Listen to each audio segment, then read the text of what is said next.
A todos mis estimados hermanos y amigos que han tenido la oportunidad de escuchar este gran seminario de Apocalipsis. El día de hoy vamos a estudiar la iglesia de Esmirna, la segunda iglesia. La vez pasada estudiamos la iglesia de Éfeso, vimos el mensaje que Jesús le dio a esa iglesia, el consejo, el encomio, la identificación del problema, la corrección, el estímulo y las bendiciones resultantes de cumplir pues con ese mandamiento, ¿no? Entonces, el día de hoy vamos a estudiar la iglesia de Esmirna, que se encuentra en el capítulo 2 de Apocalipsis. Pero antes de iniciar a profundizar este estudio, es muy importante saber qué significa la palabra Esmirna. La palabra Esmirna significa mirra, olor fragante. Y es la segunda iglesia que corresponde al periodo histórico de la iglesia cristiana, ¿no? Entre el año 100 y el año 313. Bueno, en cuanto al significado, mirra, pues podemos darnos cuenta que la palabra mirra, sí, históricamente, en los tiempos de nuestro Señor Jesucristo y en la época de los apóstoles, la mirra era un perfume costoso. También, pues, uno de los regalos que trajeron los astrólogos de Oriente cuando Jesús nació era precisamente mirra, incienso, mirra y oro, la mirra. Entonces, pues, muy importante tener este dato para poder hacer una correcta exégesis e interpretación, ¿no? La mirra, aparte de ser un perfume, también es un elemento utilizado en las culturas orientales para perfumar sus casas, ¿no? Por ejemplo, en Latinoamérica nosotros utilizamos el incienso, ¿no? El incienso. ¿Y qué se necesita para prender el incienso? Pues fuego, ¿no? La mirra también se necesita fuego. Esta es la iglesia perseguida, sufrida, la iglesia que iba a ser pasada por el fuego, ¿eh? De la prueba, de la tribulación y de la persecución. Bueno, también históricamente podemos darnos cuenta de que esta ciudad de Esmirna era una ciudad portuaria, ¿sí? Tenía un puerto y era una de las ciudades más hermosas de la provincia de Asia. Los ciudadanos eran muy leales a Roma. Eran tan leales al Imperio Romano que le construyeron pues un templo para rendirle homenaje y adoración al emperador, ¿no? Para honrar al César como Dios. Pero también en esta ciudad de Esmirna había un estadio para espectáculos y eventos deportivos. Era la forma como se entretenía la gente en esa época, ¿no? ¿Ya? Como no habían televisores, ni cines, ni teatros, entonces utilizaban este estadio para precisamente hacer espectáculos de gladiadores y de luchas entre gladiadores, y también habían eventos deportivos. Bueno, Apocalipsis 2:8 dice: y escribe al ángel de la iglesia en Esmirna, el primero y el postrero, el que estuvo muerto y vivió, dice esto. Bueno, en Apocalipsis 2:8, pues Jesucristo se describe como el primero y el postrero, el que estuvo muerto y vivió. Cuando estuvimos estudiando el capítulo 1 de Apocalipsis, pudimos darnos cuenta de que esa palabra, el primero, se refiere al primero de la resurrección de los muertos. En Hechos 26, el verso 23 dice lo siguiente. Hechos 26, 23. Dice que el Cristo había de padecer y ser el primero de la resurrección de los muertos, para anunciar luz al pueblo y a los gentiles. ¿Cómo así? Dirán algunos. ¿Acaso fue el primero en haber resucitado? No, porque pues él mismo resucitó al hijo de la viuda de Naín, ¿eh? A Jairo, y a otros cuantos más. Entonces, no se refiere a eso. De hecho, en el Antiguo Testamento también Elías resucitó al hijo de la viuda, Dios a través de Elías. Entonces, ¿por qué se le llama el primero? Bueno, el primero que resucitó para vida inmortal. Y eso nos podemos dar cuenta de esa correcta exégesis al leer Colosenses 1:18. Colosenses 1:18, miren lo que dice, hermanos. Colosenses 1:18. Colosenses. Fijémonos muy bien, hermanos, porque la interpretación la debe dar la misma santa palabra de Dios. Que sea Dios veraz y todo hombre hallado mentiroso, ¿no? Dice, y Él es la cabeza del cuerpo, que es la iglesia, el que es el principio, el primogénito de entre los muertos. ¿Sí? Es decir, que fue el primero en haber sido resucitado por Dios para vida inmortal. Y también se le llama el postrero, el último, porque fue el último en haber sido resucitado directamente por Dios. Ahí están los textos, Efesios 1:17-20 y Romanos 8:11. Jesucristo fue resucitado mediante el poder de la fuerza de Dios, que es el Espíritu Santo, ¿no? Bueno, muy importante entender esto a la luz del contexto bíblico. Y fijémonos que también se hace un paralelismo entre el primero y el postrero y el que estuvo muerto y vivió. Es decir, que ese primero y postrero no tienen nada que ver con coeternidad, como algunos citan del Antiguo Testamento y lo comparan con este pasaje de Apocalipsis 2:8 para decir, no, Jesucristo es el primero y el postrero, o primero y el último, porque Él es coeterno con el Padre. No, ¿sí? Citan Isaías 44:6, diciendo, que dice, así dice Jehová, el Rey de Israel y su Redentor, Jehová de los ejércitos, yo soy el primero y yo soy el postrero, ¿sí? Y fuera de mí no hay Dios. Bueno, es decir, aquí en este contexto de Isaías 44:6, sí se está hablando de Jehová o Yahweh como el primero y el último, ¿sí? Significando eternidad. Pero aquí en este contexto de Apocalipsis 2:8 no se refiere a esto, porque fíjense que dice el primero y el postrero, que es decir, el que estuvo muerto y vivió, ¿sí ve? Entonces ahí está más claro, hermanos. Tanto trinitarios como algunas iglesias pentecostales, modalistas, sabelianas, citan ese texto para argumentar que Jesucristo es el mismo Dios, pero eso no lo dice el texto ni el contexto bíblico, como ya se pudo notar.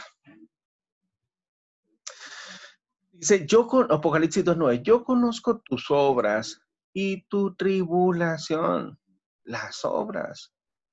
Dios conocía claramente las obras de los cristianos de la iglesia de Esmirna. Fueron fieles. Ellos no estaban dispuestos a transigir. Ellos no estaban dispuestos a vender su fe. No, no lo hicieron. Se mantuvieron fieles hasta la muerte. Tu tribulación, porque ellos padecieron persecución. Una persecución infernal por parte de los emperadores romanos, ¿no?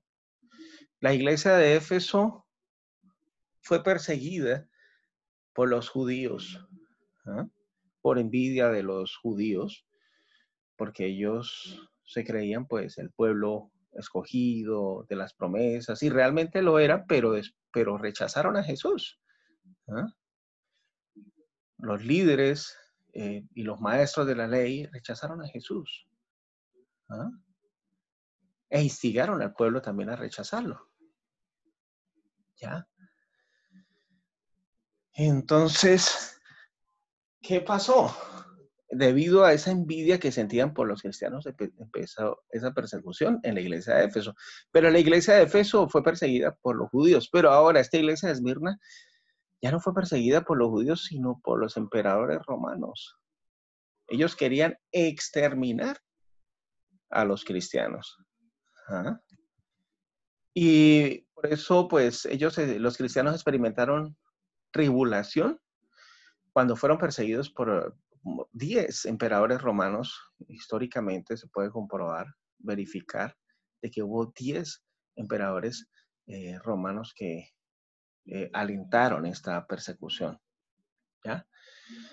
Bueno, primero fue bajo el imperio de Nerón, el año 64 después de Cristo, luego Domiciano en el año 95. Bueno, estos dos emperadores instigaron pues la persecución hacia los cristianos, ¿sí? Bajo la iglesia de Éfeso, ¿no?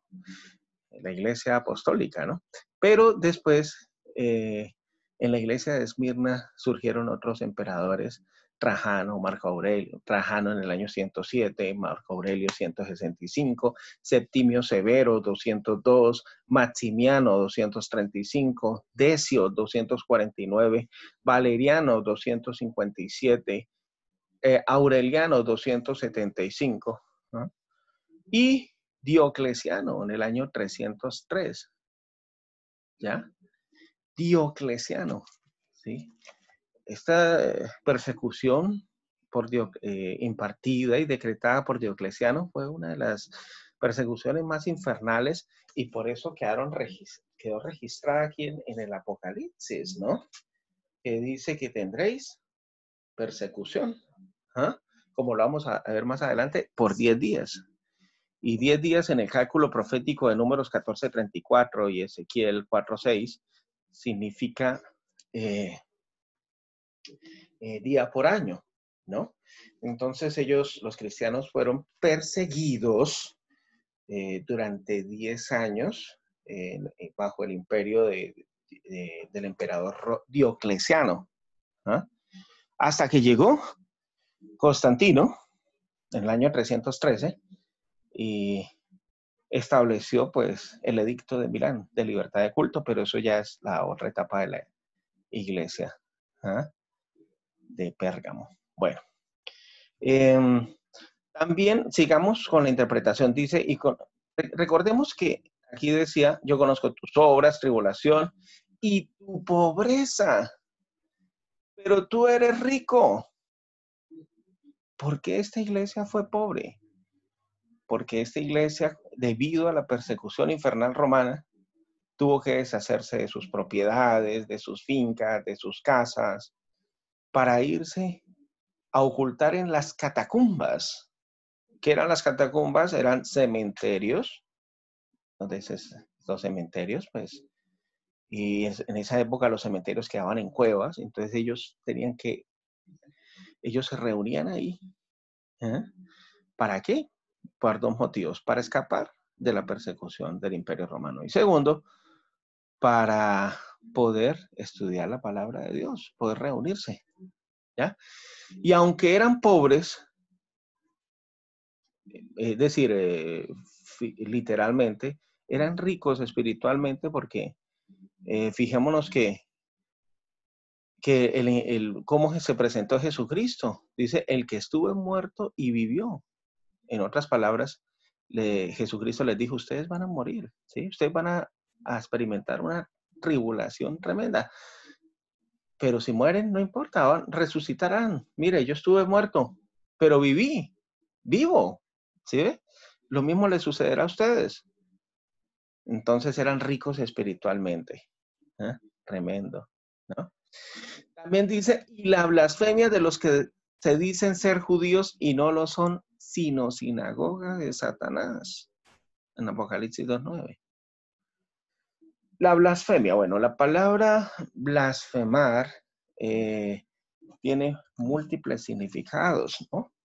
La palabra blasfemar hoy en día sabemos que blasfemar es maldecir, pero la palabra blasfemar también significa bíblicamente ponerse en el lugar de Dios.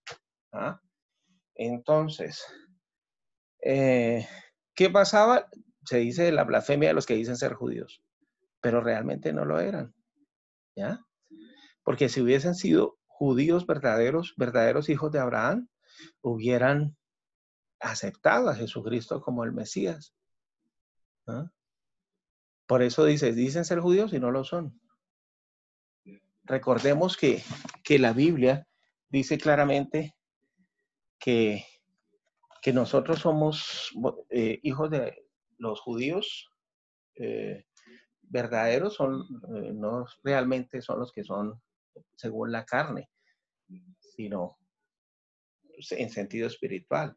Es decir, nosotros, los gentiles, también llegamos a formar parte del pueblo de Dios, ¿no? De hecho, nosotros somos somos ramas injertadas dentro del olivo silvestre. Entonces, y muchos judíos fueron desgajados, muchas ramas fueron desgajadas. ¿Por qué? Para que esas otras ramas que sí aceptaron a Jesús fueran injertadas dentro del olivo silvestre, ¿no? Entonces dice, y la blasfemia de los que dicen ser judíos no lo son, sino sinagoga de Satanás. Hay dos palabritas que debemos tener en cuenta aquí, que es la palabra sinagoga. La palabra sinagoga significa asamblea, ¿sí? O reunión de los judíos, donde se reunían los judíos, y Satanás, adversarios. Recordemos, hermanos, que en una sinagoga fue que se conspiró y se realizó el complot y se planeó todo para arrestar a Jesús y darle muerte, ¿no? En una sinagoga fue donde también se hizo complot contra Esteban, donde lo apedrearon, ¿ya? ¿Ven, hermanos? Entonces, y no solamente eso, sino también en las sinagogas era donde se planeaba, ¿sí?, la persecución y el asesinato de muchos cristianos, discípulos de Cristo. Entonces, por eso es que dice aquí, sinagoga de Satanás, ¿no? ¿Sí? O asamblea de adversarios. Satanás significa adversarios. Apocalipsis 2:10 dice, no temas en nada lo que vas a padecer. He aquí el diablo echará a algunos de ustedes en la cárcel para que sean probados y tendrán tribulación por 10 días. Bueno, eso tuvo su cumplimiento precisamente en esa época de la iglesia cristiana, la iglesia de Esmirna, el año 100 hasta el año 313. Los cristianos, como dije anteriormente, habían experimentado una persecución infernal. ¿Y qué fue lo que sucedió? A raíz de eso los llevaron a las cárceles. Y para que renegaran de su fe. Ellos les decían, bueno, o adora al emperador o va a ser asesinado en el circo romano. Va a ser devorado por leones. Pero los cristianos de Esmirna fueron fieles hasta la muerte. ¿Ah? Y ellos los llevaban a la mitad del circo romano. ¿Ah? Y soltaban a los leones para que los devoraran. Pero ellos nunca sintieron cobardía, sino que ellos morían cantando alabanzas al Señor. Históricamente se puede comprobar eso. ¿Y qué fue lo que sucedió? Pues muchos perdieron su vida a raíz de eso. Fíjense que eran leones literales los que soltaban y los despedazaban y se los comían vivos. Pero ellos, por eso es que aquí dice que fueron probados, porque probados con fuego, claro, en el fuego de la persecución, y tuvieron tribulación, una gran aflicción, tremendo, hermanos, lo que sucedió. Pero esa estrategia de Satanás, esa estrategia del diablo, no le dio resultados, porque por cada cristiano que moría en el circo romano, ahí en la arena del circo romano, se convertían 50 espectadores. Las personas se preguntaban por qué estos cristianos, pese a que van a morir siendo despedazados y devorados por los leones, siguen cantando. ¿Mm? Entonces empezaron a averiguar de Jesucristo y se puede comprobar históricamente también de que por cada cristiano que moría en la arena, 50 se convertían. Entonces, Satanás, el diablo dijo, bueno, pero ¿qué estoy haciendo yo? Yo los estoy matando y Dios no me lo está impidiendo, como me impidió matar a Sadrach, Mesach y Abednego en el horno de fuego. ¿Mm? Como me impidió asesinar o matar a Daniel en el foso de los leones. No, no me lo está impidiendo. Pero mire, se está convirtiendo más gente al cristianismo. Están aceptando a Jesús. ¿Ya? Entonces se dio cuenta de que esa estrategia no le estaba funcionando y por eso empezó a planear otra, como lo veremos más adelante en la iglesia de Pérgamo.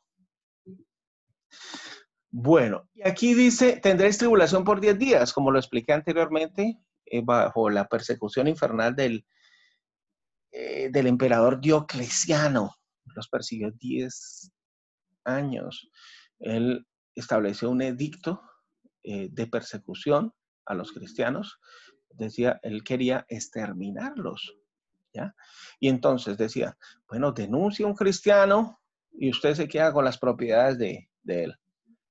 Entonces los súbditos del imperio empezaron a detallar, a observar si las personas tenían comportamientos de cristianos para denunciarlos ante el imperio romano y pues para quedarse con las propiedades también, imagínense ustedes, hermanos. Por eso es que esta iglesia fue pobre, pero rica espiritualmente, ¿no? ¿Ah?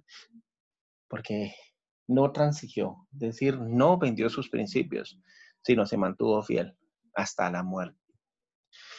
Dice, sé fiel hasta la muerte y yo te daré la corona de la vida. Qué promesa tan maravillosa, ¿no? Fiel hasta la muerte. ¿Mm? ¿Y qué pasa? Si somos fieles hasta la muerte, nos dará la corona de la vida. ¿Ah? ¿Qué ejemplo los que nos dieron los cristianos de Esmirna? La pregunta que surge, si se presentara una persecución infernal en estos tiempos, ¿no? Que de hecho en la gran tribulación, que viene para final de los tiempos escatológicos, va a suceder. ¿Mm? ¿Vendería usted su fe? ¿Se mantendría fiel hasta la muerte? Es algo en lo cual debemos reflexionar cada uno de nosotros, ¿no? Estos cristianos de Esmirna fueron fieles hasta la muerte y por eso recibirán la corona de la vida incorruptible cuando Jesucristo venga por segunda vez. ¿Mm? El que tiene oído, oiga lo que el Espíritu dice a las iglesias. El que venciere no sufrirá daño de la segunda muerte. Apocalipsis 2:11. El que tiene oído, oiga. Bueno, ¿qué significa aquí tener oído? Es decir, debemos escuchar. Recordemos lo que leíamos cuando estudiábamos el capítulo 1 de Apocalipsis. Bienaventurado el que lee, oye y guarda o observa las profecías de este libro, ¿no? Bien, hermanos, entonces oír la Biblia también nos habla que no debemos ser oidores olvidadizos, ¿no? Sino hacedores de la palabra de Dios. Quizás muchos que están escuchando la interpretación de las profecías del Apocalipsis digan, uy, sí, tremendo, mire yo, tengo que hacer un cambio en mi vida o voy a realmente a consagrarme a Dios. Pero a veces, ¿qué es lo que sucede? Nos convertimos en oidores olvidadizos, porque cuando llega el más mínimo, la más mínima prueba de persecución, entonces desfallecemos, decaemos, nos desanimamos y terminamos pues dejando de orar, dejando de estudiar la palabra y saliéndonos de las cosas de Dios, ¿no? Por eso dicen, que tiene oído, oiga lo que el Espíritu dice a las iglesias. El que venciere no sufrirá daño de la segunda muerte. Vencer, vencer significa llegar hasta el final, hermanos. Esto es como una carrera de atletismo. ¿Mm? ¿Qué sucede? ¿Quién va? ¿Quién gana? Bueno, en una carrera de atletismo solamente gana uno, pero aquí en esta promesa, todos los que lleguemos a la meta seremos vencedores. Entonces no hay que tirar la toalla, ¿ah? No hay que desanimarnos ni desalentarnos, ni quedarnos en la mitad del camino, ni cansarnos. Debemos, para recibir esa corona incorruptible, ser fiel hasta la muerte para que Jesús nos dé la corona de la vida eterna. ¿Y qué pasa? Si vencemos, pues no sufriremos daño de la segunda muerte.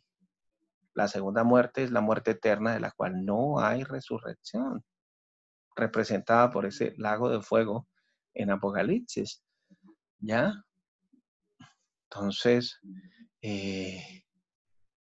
no experimentaremos muerte segunda o muerte eterna. ¿Ya? Qué maravilloso, qué maravillosas bendiciones recibiremos si somos fieles como los cristianos de Esmirna. ¿Mm? Pero ¿qué tenemos que hacer? ¿Ah? Tenemos que, pues, cumplir, obedecer, ¿ah? Con lo que el Señor nos dice en su palabra, ¿cierto? Para que podamos demostrar fidelidad, no sucumbir, no transigir contra nuestros principios. Los cristianos de Éfeso, ellos no transigieron, ¿no? No transigieron por salvar su vida, porque ellos sabían que si adoraban al emperador por salvar su vida, después iban a perder la vida eterna, ¿cierto? ¿Mm?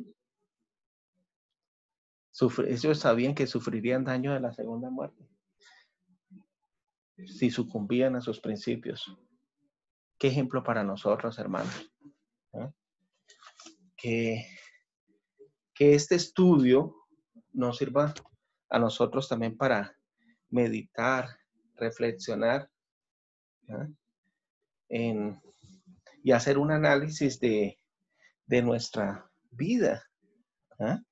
De nuestra vida como cristianos, ¿no? Que ojalá que podamos también hacer obras como las que hicieron los de Esmirna. Tremendos, es decir, esta iglesia fue tan fiel, tan fiel que esta iglesia no recibió reprensión. ¿Eh? No recibió ninguna reprensión. ¿Ya? Tan bonito que también cuando Jesucristo venga por segunda vez nos pudiera encontrar sin mancha, sin mácula. ¿Mm? Porque Jesús viene por una iglesia sin mancha y sin arruga, ¿cierto? ¿Ah? Y entonces que pudiéramos demostrarle que así experimentáramos diferentes pruebas, obstáculos, adversidades, dificultades, y que así fuéramos pasados por el fuego de la prueba, así como la experimentaron los cristianos de Esmirna, pudiéramos mantenernos fieles, ¿no? Fieles, y no ser al ídolo de este mundo. Como ellos no cedieron ante el ídolo del faraón, del César. ¿Mm? Del César, no, ellos no empezaron a adorarlo para salvar su vida, ¿no? Simplemente se mantuvieron fieles. Bueno, y también pues no importa si experimentamos tribulación, hermanos. No importa si experimentamos el fuego de la persecución. No importa si perdemos aún nuestra vida por causa de Jesús, por causa del Evangelio. Nuestra recompensa y nuestro galardón será grande, ¿cierto? Sí, en esa época los cristianos eran llevados al circo romano y eran despedazados y devorados por los leones, ¿cierto? Hoy en día también pues ahí sabemos que Satanás anda como león rugiente buscando a quien devorar, ¿cierto? Sí. Entonces, ¿qué debemos hacer nosotros? ¿Mm? Nosotros debemos mantenernos fieles, ¿no? Porque Dios nos guardará y nos protegerá, ¿no? Y aún, si perdemos la vida, ¿qué sucederá? Pues resucitaremos, seremos ricos espiritualmente porque heredaremos la vida eterna, ¿no? Y habitaremos esas moradas de la Nueva Jerusalén. ¿No les parece maravilloso eso, hermanos? ¿Ah? Sí, que así experimentemos tribulación, ¿no? Y muchas pruebas y aflicción y sufrimiento, que podamos decir, bueno, yo me mantuve fiel pese a las circunstancias. Y es necesario que en medio de muchas pruebas y tribulaciones alcancemos el reino de Dios, ¿no? Lo dice claramente la palabra de Dios. Entonces, los cristianos vamos a atravesar por tribulaciones, ¿no? Y también por la gran tribulación. Si somos fieles hasta la muerte, Él nos dará la corona de la vida. Si vencemos, no sufriremos daño de la muerte segunda. Entonces, que este mensaje cale en lo más profundo de nuestro corazón y, y que nos haga imitar la misma conducta de esos cristianos de Esmirna para no transigir, para no desfallecer, para no decaer, ¿sí? Es grande el galardón que nos espera, hermanos. Espero que este estudio haya sido de gran edificación para cada uno de nosotros y que el Señor nos haya hablado a través de su santa palabra, ¿sí? Por medio de este mensaje de, de Apocalipsis a la iglesia de Esmirna. Gracia y paz.